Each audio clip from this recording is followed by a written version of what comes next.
దూలిపల్లి నరేంద్ర కుమార్ గారు, దూలిపల్లి నరేంద్ర, పర్లా శ్రీనివాసరావు గారు. అధ్యక్ష, మా ప్రాంతంలో మాకు గాజువాక కానీ లేకపోతే వెస్ట్ నియోజకవర్గం సంబంధించి ఒక 6-7 సైట్లో నిర్మాణాలు జరిగినాయి అధ్యక్ష. అది కాకతీయ లోవ అని చెప్పేసి ఒక ప్రాంతం, పెద్దగంటాడులో ఒక ప్రాంతం, అలాగే తలారు వాణిపాలెం, అచ్చెన్నాయుడు లోవ, పద్మనాభం అని చెప్పేసి ఈ ప్రాంతాల్లో మరి నిర్మాణాలు చేపట్టడం జరిగింది. టిడ్కో హౌసింగ్ ఆ నిర్మాణం చాలా అంటే షేర్ వాల్ టెక్నాలజీతో చేశారు కనుక చాలా నాణ్యతతోటి నిర్మాణం. అయితే కొన్ని దగ్గర పైన వాటరు వెళ్ళడానికి వెంట లేక ఆ నీరు నించిపోయి లీకులు వస్తున్నాయి. దాన్ని కొంచెం చూడాల్సినటువంటి అవసరం ఉందని చెప్పి తెలియజేస్తున్నాను. అయితే మరీ ముఖ్యంగా మనం 2019 నాటికే ఏవైతే నిర్మాణాలు జరిగావో ఆ నిర్మాణాలు అన్నింటికి కూడా మనం అలాట్మెంట్లు ఇవ్వడం జరిగింది అధ్యక్ష. వారికి ఆ అలాట్మెంట్ జరిగినట్టుగా ఆ జీవీఎంసీ కమిషనర్ గారితో సంతకం పెట్టి ఒక కాపీ ఇచ్చాం.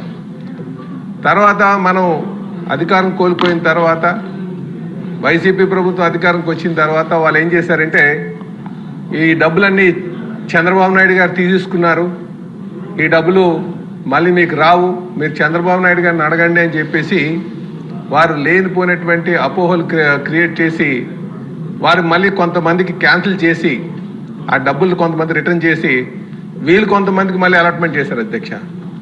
ఈరోజు అక్కడ పొజిషన్ ఎలా ఉందంటే మనం అందరికీ కలిపి సుమారు 7,50,000 అనుకుంటా అధ్యక్ష. అంటే వైజాగ్లో ఉన్నటువంటి ఇల్లు అన్నింటికి కూడా అలాట్మెంట్ చేసాం.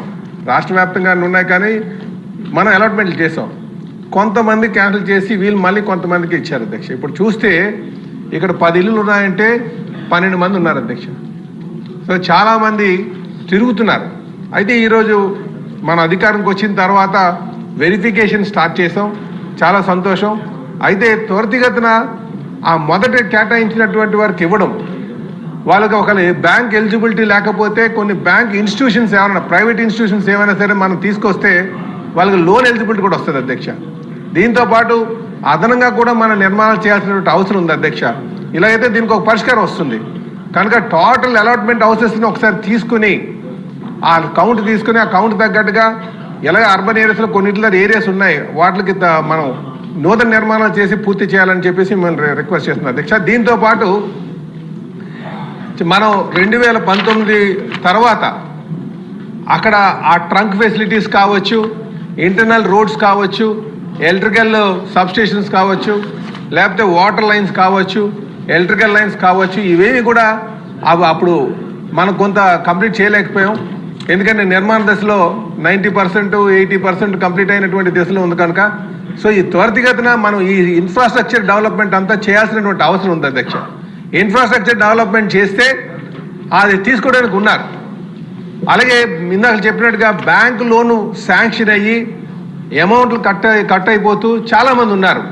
సో బ్యాంక్ లోన్లు కట్ అయినటువంటి వారికి ముందుగా మనం అలాట్మెంట్ చేస్తే కొంత న్యాయం చేసిన వాళ్ళు అవుతామని చెప్పి తెలియజేస్తాను. అయితే ఇక్కడ ప్రధానంగా రిక్వెస్ట్ చేసేది ఏంటంటే మనం అలాట్ చేసినా లేకపోతే ఇంకో ప్రభుత్వం అలాట్ చేసినా మనం అందరూ డబ్బులు కట్టేసి పేదవాడు తిరుగుతున్నాడు కనుక కొంత పెంచి మనం అలాట్మెంట్ చేస్తే అందరికీ ఇల్లులు అందుబాటులోకి వస్తారని చెప్పేసి తెలియజేస్తున్నాను. ప్రధానంగా మేము చెప్పేది ఇన్ఫ్రాస్ట్రక్చర్ డెవలప్మెంట్ చేయమని చెప్తున్నాను అధ్యక్ష. అలాగే కొంతమంది లోన్ ఎలిజిబిలిటీ లేని వాళ్ళకి లోన్ అంటే సిబిల్ స్కోర్ వల్ల మనం పబ్లిక్ సెక్టర్ బ్యాంక్స్ ఇవ్వట్లే. కొన్ని బ్యాంక్స్తో మనమే మాట్లాడి వాళ్ళకి లోన్ వచ్చేటట్టుగా చేయాలని చెప్పేసి ఇంకో రిక్వెస్ట్ చేస్తున్నాను. అలాగే మనం 2019 తర్వాత ఆగిపోయిన తర్వాత అందులో ఉన్నటువంటి వైరింగ్ కావచ్చు, డోర్స్ కావచ్చు, ఈ దొంగతనాలు చేశారు అధ్యక్ష. వారి మీద కూడా ఒక ఎంక్వైరీ చేయాల్సినటువంటి అవసరం ఉందని చెప్పి తెలియజేస్తూ సెలవు తీసుకున్నాను అధ్యక్ష. రామకృష్ణ గారు. థ్యాంక్ యూ అధ్యక్ష.